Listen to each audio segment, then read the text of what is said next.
Olha, o estádio Machadão, eu acho que era um sonho, uma necessidade que a cidade de Natal, na época, né, no início da década de 70, precisava.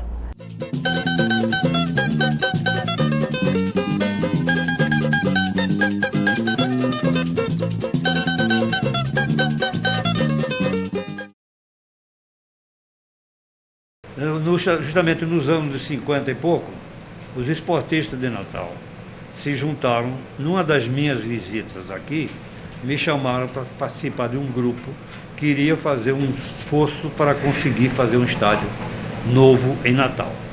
O velho Juvenal Lamartine já estava, naquela altura, pequeno para o nível de crescimento da cidade. Então eu vivi essa ideia ainda no fim do meu curso profissional. Eu já tinha a ideia de fazer um estádio para Natal.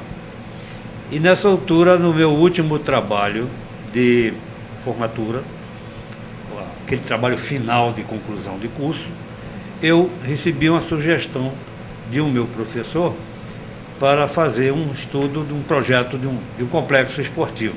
Então, quando surgiu a oportunidade, então foi a primeira conquista nossa, foi conseguir a doação do terreno. Era um deserto. Natal terminava praticamente na rua Alexandrino de Alencar. A primeira tentativa foi o prefeito Djalma Maranhão. Então nós começamos, ele fez a terraplanagem, com um tratorzinho pequenininho, prefeitura muito pobre, não tinha recurso, mas a gente foi tocando. E então eu juntei os engenheiros que tinha na época, desenhistas e tal, e fizemos então um grupo técnico que elaborou o projeto final e começamos a obra. Então quando a obra ia começando, houve a Revolução e Djalma foi exilado para o Uruguai. Então veio depois o Agnello como prefeito, e Agnello topou a parada, arregaçou as mangas e começou com toda a dificuldade que você possa imaginar, sem empréstimo de banco, sem coisa nenhuma, com recursos da própria prefeitura, e começamos a obra. Quando a gente já estava no meio do caminho, onde tem aquela arquibancada intermediária, é quase metade do estádio, Agnello foi cassado pela Revolução e nós perdemos o prefeito.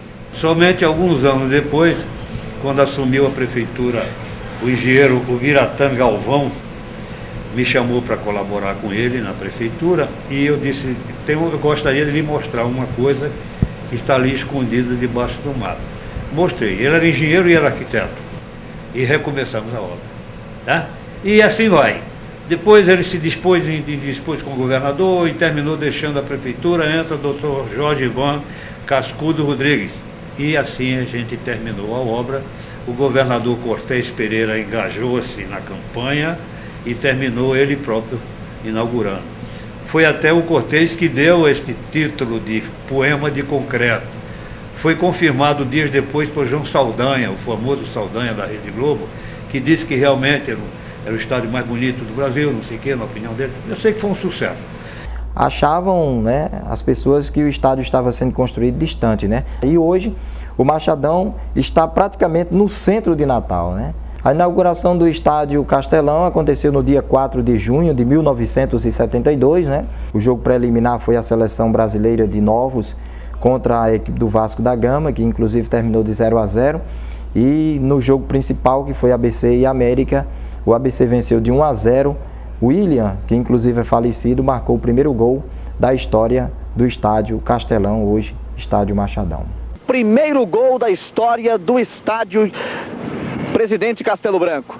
William, relembra pra gente, você agora participando do torneio do vovô, daquele gol que ficou na história do nosso futebol. O gol de Galberi pelo lado esquerdo, eu penetrei pelo lado direito aqui, entre Cláudio e Djalma, dominando no peito, deixei os dois zagueiros e coloquei que realmente o goleiro era Juca.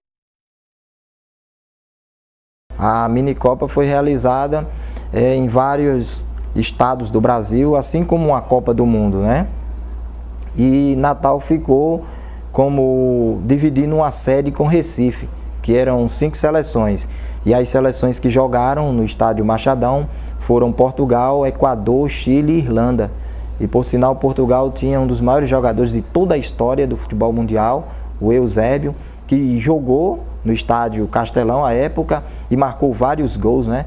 Foi o primeiro grande marco, né, da história do Machadão, o primeiro grande evento que o estádio de Natal, o estádio de Lagoa Nova realizou. O primeiro grande jogo, eu acredito, né, que marcou mesmo, que parou a cidade de Natal, foi realizado no dia 29 de novembro de 1972, entre ABC e Santos, os Santos de Edu, de Pelé, né? E esse jogo proporcionou o recorde de público no estádio de Lagoa Nova, né? Mais de 53 mil torcedores pagando o ingresso para assistir a esse jogo. A seleção brasileira que no mesmo ano, né, 6 meses depois, estaria na Espanha para disputar a Copa do Mundo. Jogadores como o Zico, como Roberto Dinamite, como o goleiro Valdir Pérez, né, como Luizinho, como Oscar, o jogador Mário Sérgio, eles estiveram no estádio Machadão defendendo a seleção brasileira. Foi um grande jogo, né? O Paulo Isidoro também, que era um grande jogador, e que eles marcaram presença na Copa de 1982. Muito interessante mesmo, o estádio estava completamente lotado também, 49 mil torcedores no estádio de Lagoa Nova. A mudança do nome aconteceu em 1989, né? Que foi até um projeto de um vereador chamado Carrilho, né? Ele que entrou com esse projeto, né, para a mudança do nome de Castelão para Machadão, que era uma homenagem, que eu acho muito justa, ao João Machado, João Cláudio de Vasconcelos Machado, que foi durante quase 20 anos presidente da Federação Norte-Rio-Grandense de Futebol, que era um extraordinário desportista que defendia muito o esporte aqui de Natal. Homenagem justa. Como as torcidas ficam no estádio, né? A torcida do Alecrim, ela fica à esquerda das cabines de rádio, né? O América ficou do outro lado, no caso do lado direito das cabines de rádio, né? Só que a torcida do América foi crescendo, crescendo e ela foi, né, se aproximando mais do onde é feito o anel, né? Se aproximando do outro lado da parte central do estádio, no caso, onde a torcida do ABC, por ter um número maior, se posicionou, né? Eu acho que tem torcedores símbolos, tanto no Alecrim, como no ABC, como no América, né? No Alecrim, o Normando Bezerra, que é fundador de uma torcida chamada Fera, que é uma das torcidas mais queridas do estado, né? Tem um outro torcedor também, que é o torcedor do América, o Baé, que vai todo de vermelho. Aliás, ele vive todo de vermelho, né?